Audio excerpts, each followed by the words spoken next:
A relação entre a natureza e o homem nem sempre foi conflituosa como é hoje. No entanto, com o desenvolvimento tecnológico e o crescimento populacional, cada vez mais ecossistemas estão sendo destruídos, o que pode causar a extinção de todo tipo de ser vivo. Neste pequeno documentário, iremos tratar especificamente da questão problemática que consiste no ingresso indesejado de espécies invasoras em ambientes que não lhe pertencem. De acordo com a Convenção sobre Diversidade Biológica, uma espécie exótica invasora são espécies que encontram-se fora de sua habitat natural e nativa, que caracterizam-se por serem uma ameaça ao ecossistema no qual foi introduzido. São assim, pois devido ao fato de serem desconhecidas no ambiente, não possuem um predador e animais que servem de presa. Não os reconhecem como predador. Deste modo, esta espécie invasora caça e alimenta-se de uma certa espécie nativa abundante, o que desequilibra a teia alimentar daquele local e pode chegar a prejudicar espécies endêmicas. São considerados a segunda maior causa de perda de biodiversidade, após a perda e degradação de habitats. A entrada de novas espécies é algo que pode acontecer naturalmente. Sementes dispersam-se ao efeito do vento, água ou animais, e até mesmo por ação de mudanças geográficas ou climáticas. Todavia, desde o aparecimento do homem e seu desenvolvimento, os casos de espécies que foram deslocadas de seu lugar de origem e transportadas para outros ambientes aumentaram muito. Isso se deu desde o começo, com a domesticação de gatos e lobos, os ancestrais dos cachorros como os conhecemos hoje, e vegetais como o milho e o trigo, que acompanhavam os humanos em suas migrações, destinando-se ao ecossistema nativo para invadir desconhecidos. Outras espécies, como baratas e ratos, que escondiam-se nos porões dos navios e desembarcavam junto com os humanos e mulheres em outros países, ou ainda que têm como ser humano como hospedeiro, também penetravam em terras estrangeiras facilmente. Atualmente, o comércio internacional legal, em grande parte ilegal, de plantas ornamentais e espécies que são vendidas como animais de estimação exóticos, contribui bastante para este problema, pois muitas vezes não há um controle adequado e essas espécies escapam ou se espalham. O que, como já vimos, tem consequências desastrosas, já que não possuem predadores naturais e as espécies do ecossistema não se reconhecem como inimigos.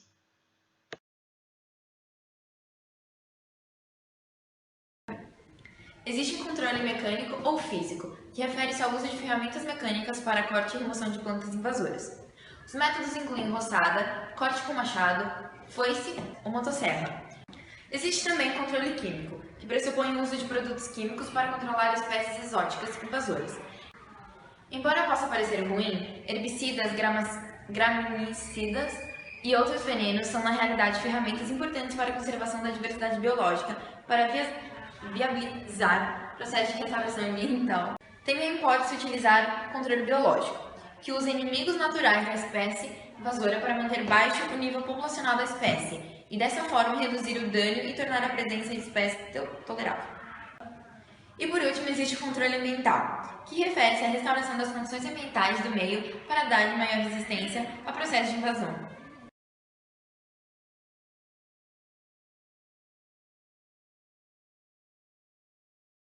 Agora vamos ver o caso do peixe-leão, um predador aquático voraz nativo da região Indo-Pacífica, especialmente na península de Yucatán.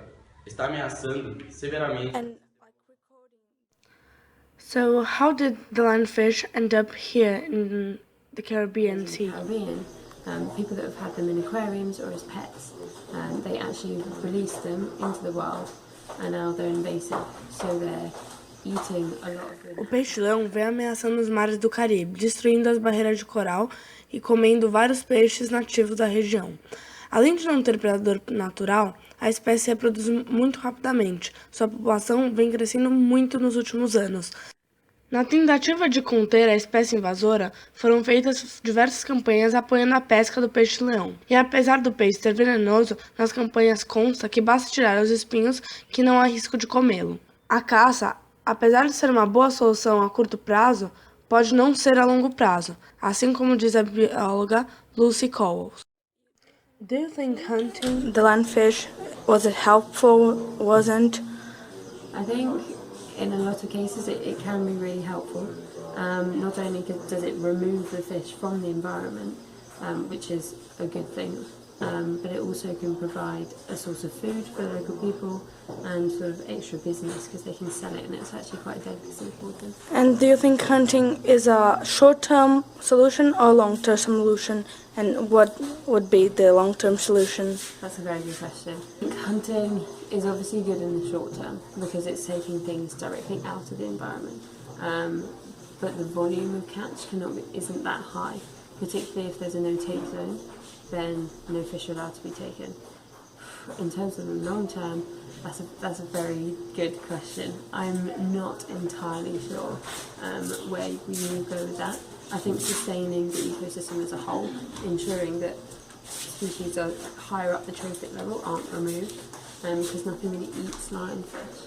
So that's why there's such a problem. I can't really think of something which you could do longer term, but definitely removing them immediately removes the problem, which is beneficial. And what do you think we can do to prevent the situation to happen of having invader species? I think education, everything pretty much boils down to education. Se as pessoas forem educadas adequadamente e souberem o quanto uma ação como soltar um peixe no mar é danosa, esse tipo de ação vai diminuir muito. As pessoas que compraram e soltaram peixe-leão no mar não tinham ideia do problema que elas estavam causando naquele momento e do trabalho que daria para tentar corrigir esse erro. Podemos ver pelas imagens que a caça não é um processo simples. É necessário equipamento e tempo para encontrar os peixes. E apesar de todos esses esforços, é bem capaz que a população do peixe-leão continue crescendo ou se mantenha como está e continue gerando um problema para o ecossistema. Uma das possibilidades de tentativa de controle a longo prazo seria introduzir um predador natural do peixe-leão nas águas do Caribe, mas isso é muito perigoso sem um estudo muito extenso de como essa nova espécie afetará o ecossistema, pois em vários casos a tentativa de introduzir predadores naturais só agravou a situação do ecossistema. Também é muito difícil o controle químico, pois como estamos falando de um ecossistema marinho, soltar um produto pode acabar matando outras espécies nativas da região e prejudicando ainda mais a cadeia alimentar. A conscientização e a educação das pessoas, portanto, é essencial para evitar esse tipo de situação acontecer novamente no futuro, já que muitos dos equilíbrios ambientais que nos deparamos hoje em dia são causados pelo ser humano.